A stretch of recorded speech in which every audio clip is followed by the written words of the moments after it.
More than 2 years of development and the sinking city is slowly approaching its release. There is still a lot of work lying ahead, but the hardest part is certainly behind us. Now we feel it's finally time to start showing some gameplay to the public. Luckily, we have a few great opportunities to do it, with gaming events like GDC and EGX Rest being right around the corner.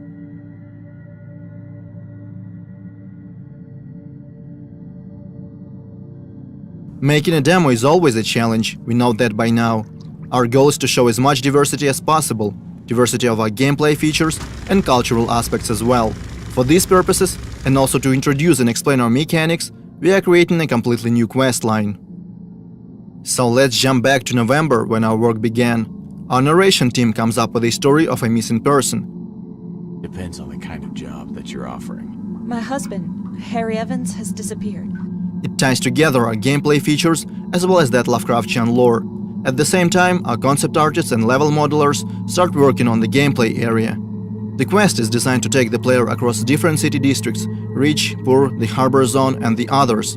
At first, the plan was to put together a small separate map just for GDC, but we quickly realized we didn't want to make something we would never use in the future. So we agreed that the quest should take place in the actual city. The problem is our full map is far from finished. It already has streets and buildings, but is lacking those small details that make a city feel alive.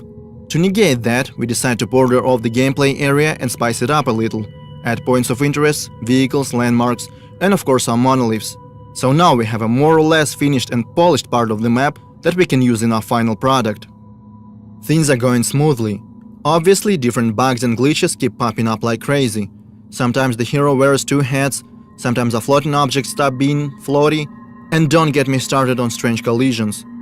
But we always manage to fix them in no time. However, there is one big problem that we have struggled to sort out for months: lighting. In our previous demo, we used static light maps and baked them into the textures. That was a difficult and resource-draining process, so in our game we eventually decided to switch to dynamic lighting. It works great, yet we still cannot pinpoint the right tone and colors that we want to use in the sinking city. To solve that problem, we reach out to professional photo artists in Kiev. They help our team find the right color scheme, inspired by the works of Caspar David Friedrich, James McNeill Whistler, Gregory Crutzen, and other prominent masters in their fields. Also, during our numerous playtests, we realized something. Our quest line is intriguing, but very linear. And that's not something you'd expect from the developers that keep hyping up their quote-unquote strong and non-linear storytelling. So our writers put together an alternative ending. I guess you could call it a good ending, available only for the most observant investigators.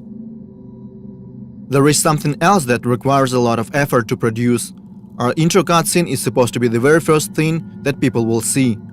Obviously, we want to make it look impressive and true to our source of inspiration, Lovecraft. Our cinematic artists decide to start the cutscene in the water, slowly emerging to show the city. The sea and its destructive influence are one of the main themes in our game, and these first few seconds felt fitting, they felt right. There is a whole lot of work being done in the meantime. Our animation specialists are working on making those characters and objects move realistically. The localization team is searching for the right actors to voice our characters. The sound designers and the combat unit are busy as well.